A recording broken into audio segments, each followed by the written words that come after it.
Recently, I was watching a video by Train Sim Society, in which he was talking about various predictions the community has for what could be included in Train Sim World 6.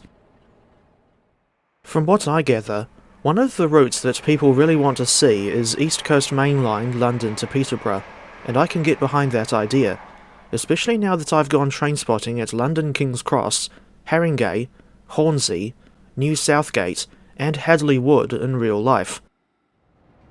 One part of the ECML has already been in TSW for the better part of 2 years now, and I thought it was time to revisit the route and see how well it holds up near the end of the TSW5 era. ECML Peterborough to Doncaster was released in September 2023 as one of the 3 core routes in the Train Sim World 4 package, and now it's available as a standalone add-on for TSW5, with a ridiculous full price of 57 New Zealand dollars.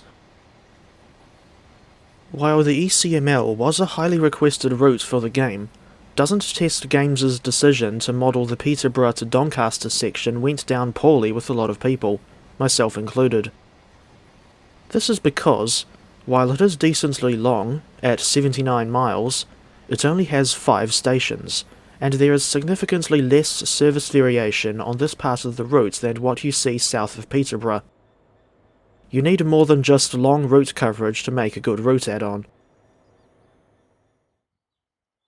If Dovetail were to ever model the London King's Cross to Peterborough section for TSW, they should also include the Northern City Line, which branches off at Finsbury Park and runs to Moorgate. Not only would it offer a unique driving experience with a full-size mainline train running underground, but the NCL is such a short branch that it would be utter lunacy for Dovetail to leave it out and act like it doesn't exist, thus pulling a Sheerness.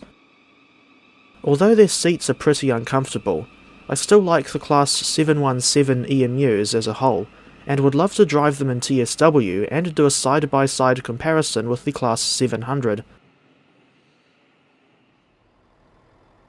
Thinking back to the Peterborough to Doncaster route in TSW, the amount of motive power offered with the base pack could certainly have been better. The star of the show is the Class 801 Hitachi IET in the LNER Azuma livery, and you get both the 5 and 9 car variants of this class, but why Dovetail left out the very similar Class 800 is anyone's guess. Oh, and you also get the Class 66 diesel locomotive and FKA container wagons, which we already had with previous add-ons, while the Class 91 electric locomotive, with Mark IV coaches, is not included because potatoes. Incidentally, while I did see some 801s in real life, none of them were spotted on the Peterborough to Doncaster section. Instead, I saw them at London King's Cross and those other suburban stations south of Potter's Bar that I mentioned earlier, followed by further sightings at York and Thirsk 1 week later. While I did ride aboard a few trains from the Hitachi IET family, none of them were LNER 800s or 801s. Instead, the only IETs on which I remember riding were Great Western 800s and 802s.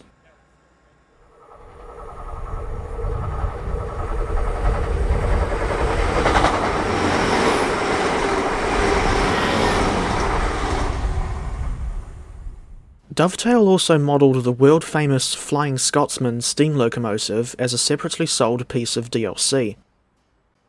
Initially, he was exclusive to the deluxe edition of TSW4, but can now be acquired as a standalone add-on. Incidentally, I remember seeing that Francis Bourgeois, of all people, made a video promoting Flying Scotsman in TSW, and there's even an in-game poster at Doncaster Station featuring the man himself. Either that, or someone who happens to look identical to Francis. In any case, I don't particularly like the A3 in TSW because of his mediocre sound set, not to mention the lack of chuffing sounds when he's on an AI service. Compared it to the Caledonia Works version in TS Classic, I find Dovetail's version in TSW to be a bit frustrating to drive, even though it would be a way of remembering the time when I saw the real Flying Scotsman at the National Railway Museum in York. Aside from the LMS Fowler 4F, which comes with the Peak Forest route, I'm generally not a fan of the steam locomotives in TSW, but if you like them, that's alright by me.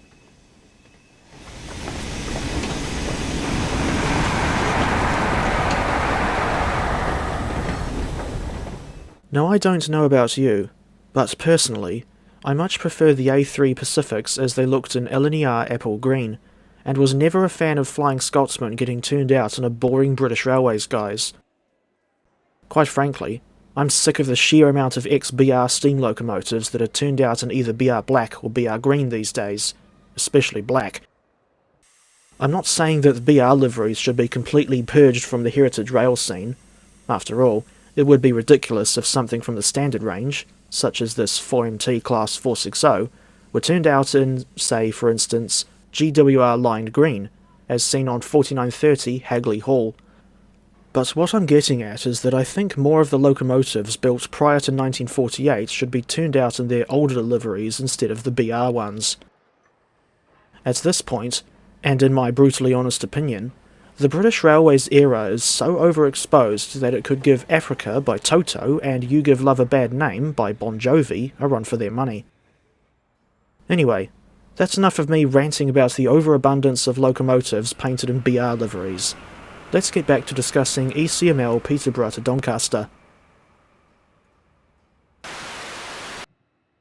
I'm disappointed in Dovetail for how they only included the stock standard LNER livery on the Class 801 in TSW. At the time of Peterborough to Doncaster's release, LNER had 4 of their 801s in special interest liveries, and I was lucky to see 3 of them in real life, namely 801-225 Eleanor, 801-226, and 801-228 Centenary. Here's some footage of those 3 units at speed.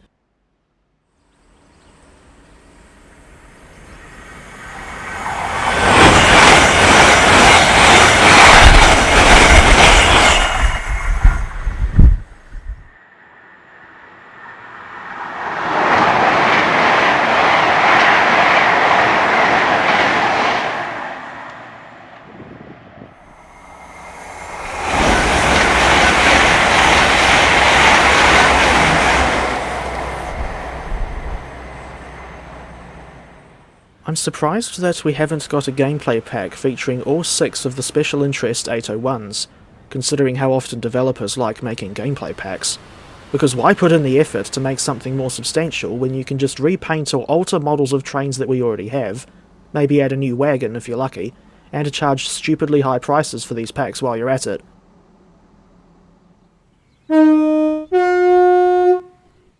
Now here's something I didn't think to set up in the original review. A scene with the Class 395 and Class 801 side by side. Both units were built by Hitachi, but their respective entries into service were 10 years apart, and there's an awful lot of differences between them. To me at least, the IET looks like a direct descendant of the Javelin, and to an extent, I prefer the more recent unit over her older cousin. Although I think it's cool that the 395 can run on both High Speed 1 and the third rail lines of Kent, I don't have much of an opinion on these units because I didn't get the chance to ride one during my UK trip. I've only seen one Class 395 in real life, and this was just a brief look at St Pancras Station, where Haribo's granddad just fell over and died. For the longest time, I always thought the Class 801 was purely an electric multiple unit, but I've since found out that each of these units is equipped with one diesel generator set. However, it's only for emergency use, so the 801s don't, and can't, run any services into non-electrified territory. That's what the Class 800 does. As for the sounds, I thought the Class 801 was tolerable in her default state, although some of the run sounds were reused from the Class 377 Electrostar. There's a sound mod that significantly improves the experience on this train, made by Itsia165 and still available to download from the TrainSim community website as of early August 2025. The page doesn't say anything about compatibility with TrainSim World 5, but the sound mod works perfectly fine on my end. Incidentally, the Class 801 is another unit whose horn I can use to play a musical melody.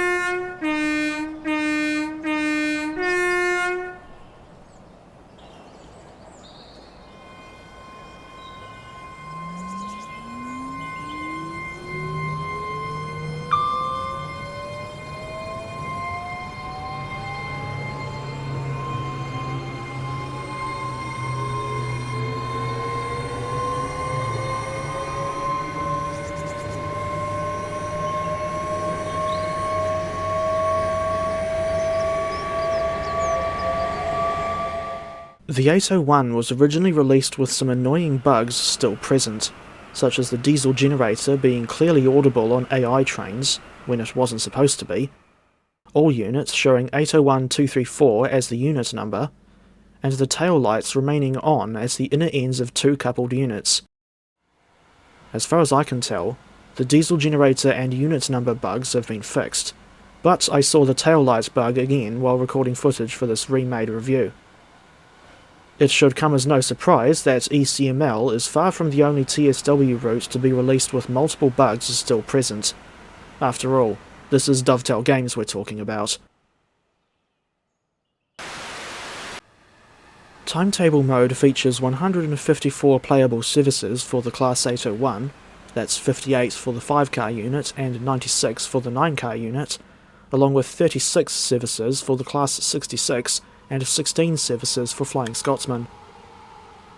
Although you can run shorter services with the 801, I prefer to do the full Doncaster to Peterborough or vice versa run, ideally with stops at all three intermediate stations, which are Retford, Newark Northgate and Grantham. Even then, it can get quite boring when the stations are so far apart, and it doesn't help that there aren't many, if any, remarkable landmarks on this part of the ECML. Sure, there's the Diamond Crossing just north of Newark Northgate, but this is pretty much a blink and you'll miss it moment, given just how fast the 801s can go.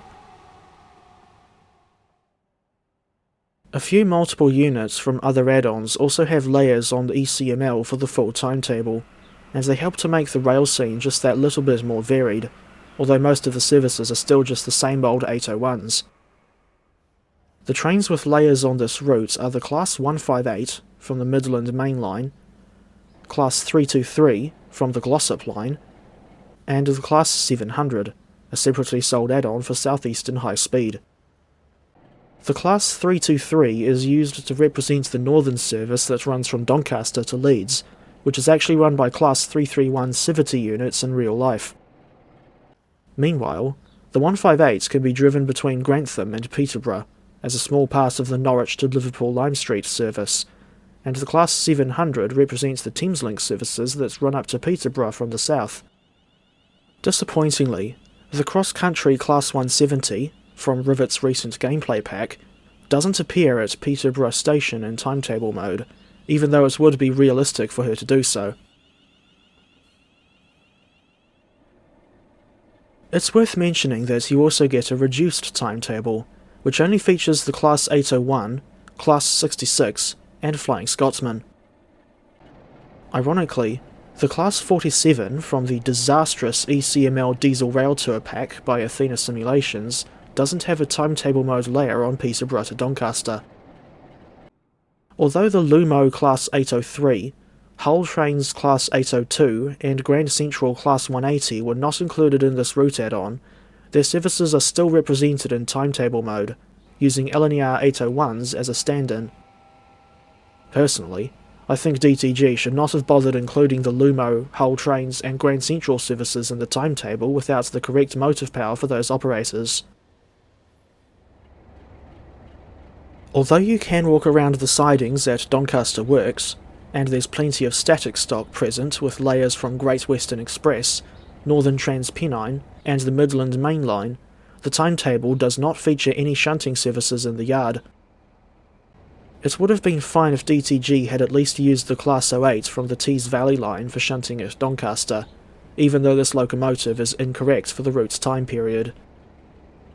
Any kind of shunting services at the workshop would essentially be the modern image equivalent of the old Doncaster Works route in TS Classic, if anyone remembers that one. There's a problem with the service selection menu that I want to mention, and this is not isolated to the ECML route. While you can see the service duration and a brief summary of where your journey will start and end in the menu, it does not show you a list of intermediate station stops. This could result in the player wasting time if they want to drive a service with a specific stopping pattern, but unknowingly load a service with a different pattern, and consequently have to rummage through the service list until they find what they're looking for. On the rare occasions when I revisit ECML Peterborough to Doncaster, I prefer the services that call at all 3 intermediate stations because that gives you more to do than a non-stop run. Come to think of it, the Class 801 still hasn't been updated for compatibility with TSW5's guard mode. Go figure.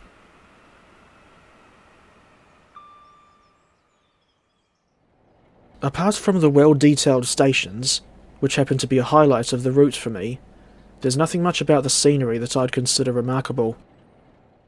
I noticed multiple cases of a flat 2D grass texture with no proper foliage, with the worst example being this bit that I noticed about 1 mile north of Retford Station. This is despite the fact that I've got the foliage quality set to high. I remember the default ballast texture being really ugly, to the point where it put me off from wanting to drive on this route again, but there is a mod, made by Spratty Heath and available from the TrainSim community website, that fixes the issue for those who play the game on a PC. Come to think of it, does anyone know the meaning of this sign just south of Doncaster Station?